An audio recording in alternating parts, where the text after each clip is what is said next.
Hey everyone, it's Robin, RS Island Crafts, and welcome to my studio. Today I want to talk about thread cutters.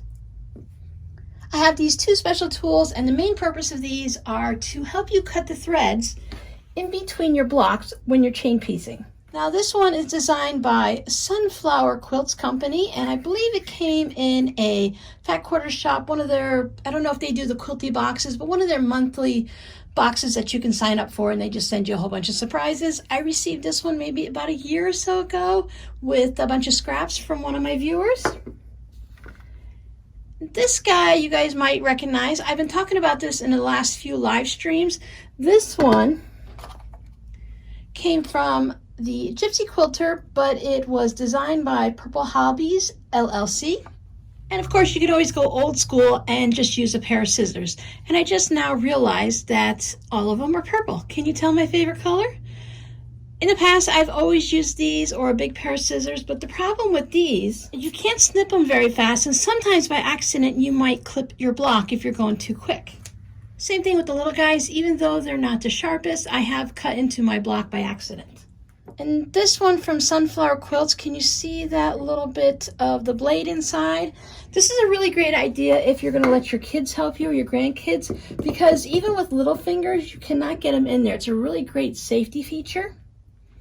Okay, now this purple flower guy, he uses a used rotary cutter blade. Can you see that sitting inside there? Now, I can't put my fingers in any of these holes here, but I can put my finger right in, and I can put my nail right on that rotary cutter blade. Now, even though it's too dull to be using it to trim up fabric, you can cut your finger on a dull blade real easily. We've all known that, and many of us have cut ourselves on our rotary blades. I just wanted to pop in and explain why I was able to easily put my finger up there into the rotary blade, because this is a 60mm thread cutter that uses a 60mm used blade, and I put in a 45mm. So that's one of the things you need to take in consideration. So if, like me, you don't have a 60mm thread cutter, you can always buy just one, or if it's just you using it and you're going to be very careful, you can go ahead and use the 45. I've had no problem using the 45mm. It has worked fine. My only concern is if someone were to put their finger in there and accidentally get cut. So as long as you're just using it and not a child, you can go ahead and use it and just be really careful. I was doing some 2 at a time half square triangles, and when I do that, I have 2 threads that are in between mine, hold them together. I like to chain piece them this way, and then I spin it around and I chain piece it that way. Now this guy, I've noticed he's starting to get a little dull. Sometimes I'll turn him this way, and sometimes I'll turn him that way just to see if the blade might happen to be strangely sharper on one side or the other. I think it's just my imagination one way or the other. But this one, if I want to put the 2 on there and bring them down, it pulls a little bit on the block. Now it can get it done, but I've noticed it's been getting dull as time goes by. I use it all the time for my chain piecing, but it is starting to get dull. And once this blade gets dull, you're done. You have to throw this away. There's not much to it, just a little bit of a triangle with that safety blade in it. It is locked in there. I have not tried to take it apart or anything, and I don't suggest doing that. But on the purple flower, you can see the rotary cutter blade in there. It can come in and out easily with just a little screwdriver that comes with it. Be very careful.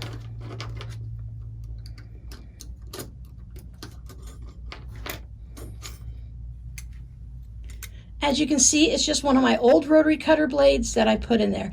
Now, as I've mentioned, it's still very sharp. You can easily cut your fingers on it, so you have to be careful.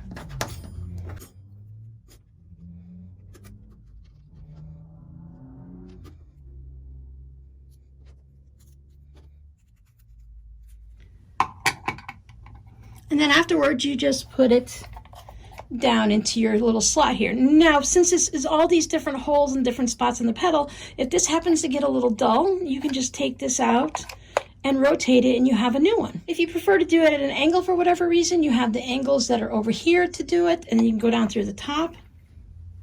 There, that might make it a little bit easier to see.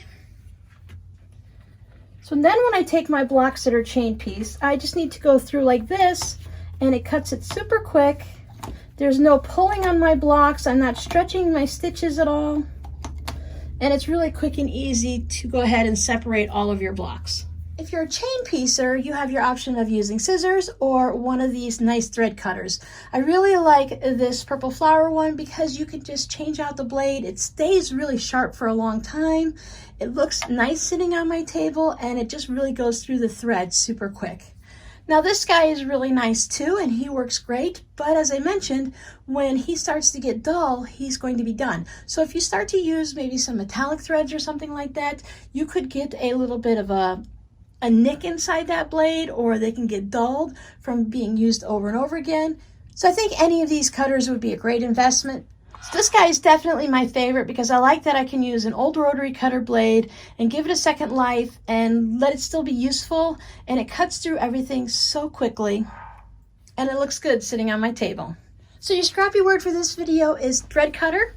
Are you a chain piecer? Do you use scissors, or do you have a thread cutting tool? Thanks for hanging out with me.